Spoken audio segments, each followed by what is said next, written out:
Identify and address. Hi, my name is Rodrigo Espinosa. I consider myself Mexican.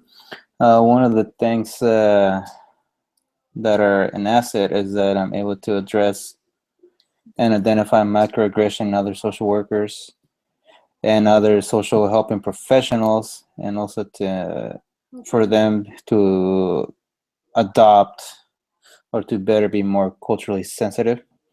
One of the challenges that I do see is that clients may not see me as one of their own because I don't look like them, so they're not be able to trust me.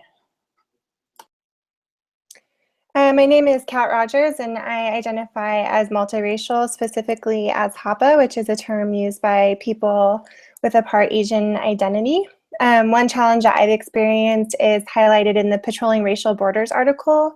The author writes, multiracial children who appear white are assumed by whites to be an insider and are often subjected to white racist conversation. Multiracial children who speak out in these situations sometimes face the racist compliment, oh, we don't think of you as Puerto Rican, you're different, we think of you as white. And one strength that I've seen is that I get to help people embrace pieces of their identities that they may feel they can't claim as their own because they pass for white. Hi, my name is Anna. I identify as white.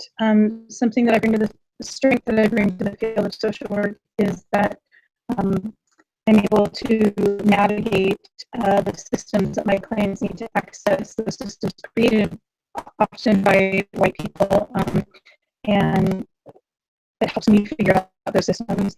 A weakness that I bring is I access those systems with the lens of being white, and that's not always how my clients view them or have experiences accessing them. And so things like brochures, pictures, signs around our agencies, people walk in, my experience is very different than theirs, and I need to figure out a way to bridge that gap.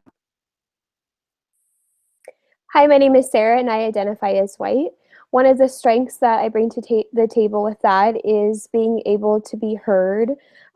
It's one less barrier that I go through in order to be able to be an advocate and a voice for some of my clients. And one of the weaknesses that this brings for me is not being able to be trusted by some of the clients because they haven't experienced the same things due to my white status. And in the Beyond White Guilt reading, one of the things I learned is being able to listen to their grievances and learn from them if that's something that they voice. I'm Kat O'Brien. I identify as white, and in reading A Different Mirror by Ronald Takaki, I realized one of the assets I have is that I can use my privilege for access and I can bring my voice to the table. In reading The Personal is Political by Richard Smith, I realized a challenge I have is that I have been wearing a privilege knapsack my whole life, and I may not be aware of when I'm using that as a filter and it gets in my way of perceiving things more neutrally. My name is Stephanie, and I identify as white. And one asset that I bring to the field of social work is the understanding that as a white person, I'm in a position to find other white people that share my same goals. In Moving Beyond White Guilt by Amy Eddington, she states that our commitment should be measured by how many white people we're willing to speak to about racism.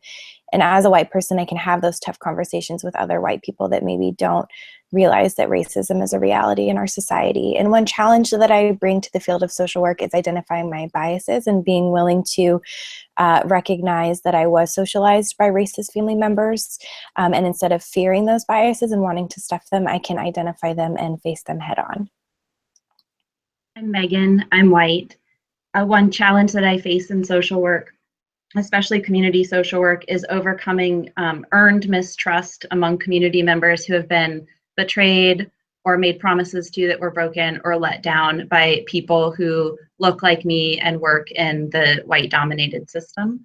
One strength that I bring, building off of what Stephanie said, is the ability to use my voice and to speak out and be an ally to people of color in this work so that white people who are perpetuating white supremacy know that they will face white resistance, which is something that was mentioned in our Moving Beyond White Guilt reading this week.